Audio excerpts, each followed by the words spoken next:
I was 22, fresh out of school, working at a small auto shop. The pay wasn't great, but it was honest work. I liked the smell of oil and grease, the sound of tools clanging, and the feeling of fixing something broken. Then came C, our newly hired supervisor. From the moment he walked in, you could feel the temperature drop. He wasn't just strict, he was cruel. C had this way of sneering when he talked to people, as if every word out of his mouth was meant to cut you down. Customers hated him. He barked orders at mechanics like we were children, and he loved embarrassing us in front of others. But his favorite trick, dangling our paychecks like they were his personal property. The first time it happened, I thought it was a mistake. I walked up, nervous but polite, and asked about my missing check. He smirked and said, "Payroll's messed up. You'll get it next week." The next week, same thing. This time his smirk grew wider. "Go ahead, complain. See if anyone cares. You'll just lose your job." I remember my hands shaking, my throat dry. I needed that money, rent, groceries, everything depended on it. But I stayed quiet, because in that moment I believed him. I thought I had no power. Weeks dragged on. Every day felt heavier than the last. He insulted employees, snapped at cashiers, and cursed at mechanics in front of customers. The shop felt toxic, like poison in the air. Then one afternoon, I overheard him laughing with a coworker. His words froze me in place. "Man, rolling back odometers is way too easy. People pay top dollar for a car that's been through hell. All because I shave a few thousand miles off. Idiots don't even notice." I couldn't breathe.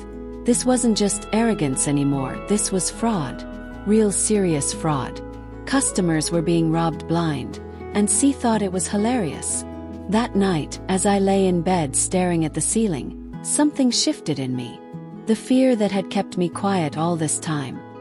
It melted into something new. Cold, determined resolve. If he wanted me powerless, I'd show him how wrong he was. I started small. A notebook in my backpack. Folder at home. Every shady title, every fake receipt, every whispered scam. I wrote it down. 3 months of evidence piled up. Copied documents. Saved receipts. I logged dates, times, even exact words he bragged about. Every time I felt small, every time I looked at an empty wallet, I reminded myself, one day this will pay off. But just when I felt ready to act, he blindsided me. He fired me. No explanation. No paycheck. Just a smug grin and the words, "Good luck out there." I walked out of that shop humiliated, burning with rage. But the funny thing about having nothing left to lose makes you dangerous. The owner of the shop was different. He had another office, far from the daily grind, but he was a kind man. He'd stop by once in a while, bringing snacks or pizza for the staff. He smiled. He listened. He cared. And I knew, deep down, that he had no idea what was really happening under C's control.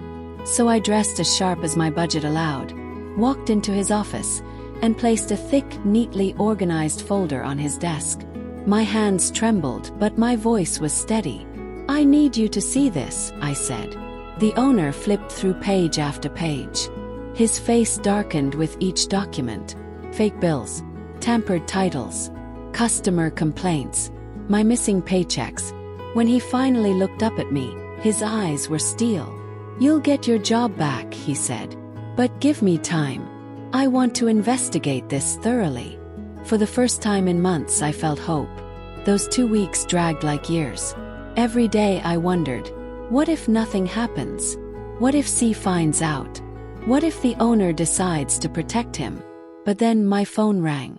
The owner's voice was calm, controlled, but heavy with purpose. "Come to the shop. Now."